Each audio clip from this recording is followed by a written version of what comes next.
माझ्यासाठी जेव्हा स्थळ आलं, मम्मी पप्पा किती खुश होते, किती विश्वास आहे त्यांचा माझ्यावर. विश्वास तोडणार होते का मी? आणि साधा जेव्हा मी विचार करायला वेळ मागितला होता तेव्हा मम्मीला किती त्रास झाला होता. मम्मी जर गौतम बद्दल सांगितलं असतं तर काय झालं असतं ना याचा विचार करूनच मला काही सुचत नव्हतं. आणि मला हे सांग, आपण कुठल्या तोंडाने जाणार होतो त्यांच्या घरी? सांग ना. पप्पा जर गेले असते त्यांच्या दारात तर उभं केलं असतं का त्यांना? नसतं केलं, कारण ते खूप श्रीमंत आहेत आणि आपण नाही. खूप गरीब आहोत का आपण? हेच समजवण्याचा प्रयत्न करत होते मी. हट्टालाच भेटला होता आणि हे सगळं करून बसलं. आता मला नाही कळत आहे की जर जर त्याला काही झालं ना तर मी काय करायचं? मी स्वतःला कधी माफ नाही करू शकत अनु. मी नाही जगू शकत त्याच्याशिवाय. मी काय करू मला काहीच कळत नाही. तुझ्या भावाची अशी अवस्था का झाली? ती कोण मुलगी आहे? तिच्याशी माझा काही संबंध नाहीये तरी तू मला 4 गोष्टी सुनावतोयस. माझ्यात माणुसकी नाही असं बोलतोयस. उगा चाले चांगुलपणाने बोलायला तुझ्याशी. मग नको यायला नको होतस तू. आणि असं आवाज वाढवून माझ्या मुलाशी बोलायलाही नको होतस. प्लीज जा इकडनं. हा प्लीज. तेजस्विनी ताई, ताई गौतम कसा आहे? जिवंत आहे अजून तरी? नाही जिवंत आहे का बघायला आला होतात का?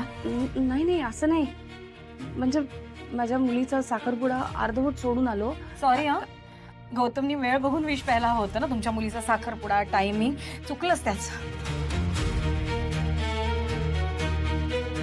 नाही आणि तुम्ही तेवढा साखरपुडा वगैरे सोडून आला तर काय नुकसान भरपाई वगैरे काय हवं असेल तर तेवढं घेऊन जा मग. आता नाही हो ताई.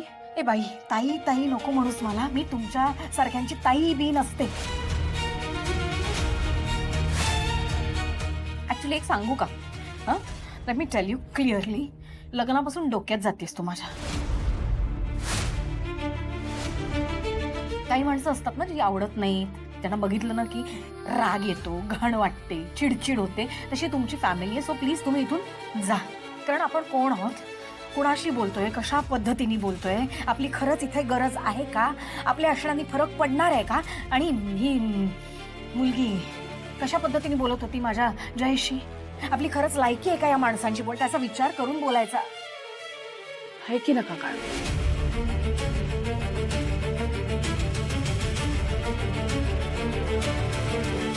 आमची आणि आमच्या मुलीची लायकी नका काढू. खूप चांगली आणि हुशार मुलगी आहे. पण मग ती हुशारी कोणासाठी, कशासाठी, कोणासमोर वापरायची ना याची बुद्धी तुझ्यातच नाही तर तिच्यात तरी कशी येणार?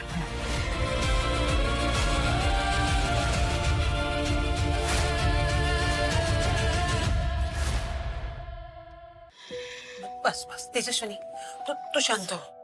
आणि तुझी आहे ना मनस्थिती आता नाही अजिबात. तू काही बोलू नकोस आता. अमरताई प्लीज जाऊ द्या ना प्लीज. काळजी वाटत होती म्हणून आलो होतो.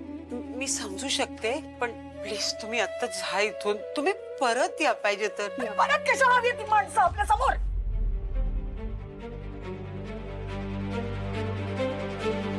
आई, या माणसांच्या येण्याने मला शांतता मिळणार नाहीये. मला हे असंच पॅल्पिटेशन होणार आहे, त्रास होणार आहे. कळतंय का तुला?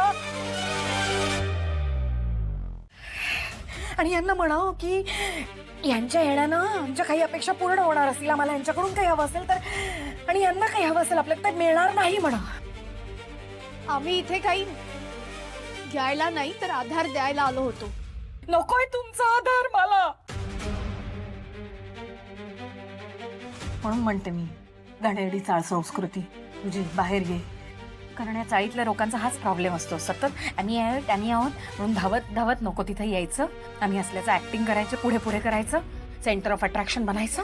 आणि ते बनता नाही आलं की समोरच्याला चिडायला, रागवायला, रिॲक्ट व्हायला इन्स्टिगेट करायचं, नाहीतर रकस क्रिएट करायचा, सीन क्रिएट करायचा आणि निर्लज्जासारखं समोर उभं राहायचं जा जा म्हणताना सुद्धा.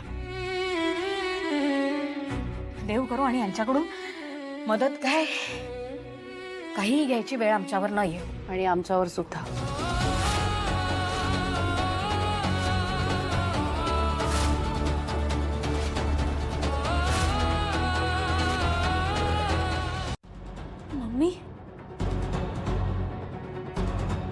माझ्या मुलीचा अपमान नाही करायचा. माझ्या मुलीचा साखरपुडा अर्धवट सोडून आम्ही इथे आलो कारण आम्हाला गौतमची काळजी वाटत होती. अहो, सोन्यासारखा मुलगा आहे तो. का केलं असेल त्यांनी हे असं सगळं?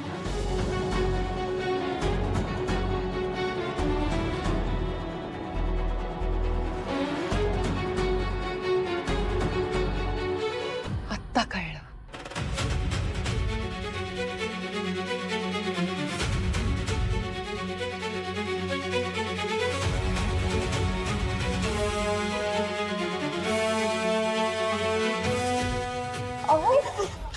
बास झाला.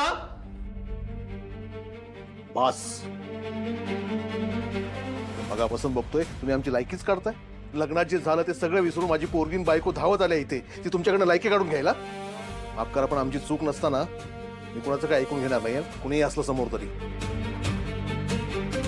अहो, तुमच्यासाठी तुमचा पोरगा महत्वाचा आहे तसं माझी पोरगी पण मला महत्वाची. माझ्या घरची लक्ष्मी आहे ती.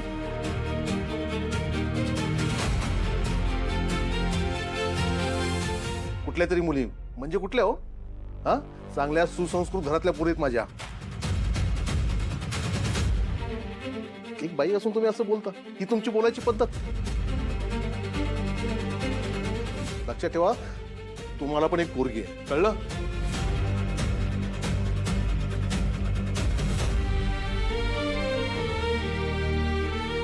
माफ करा तेजस्विनी ताई.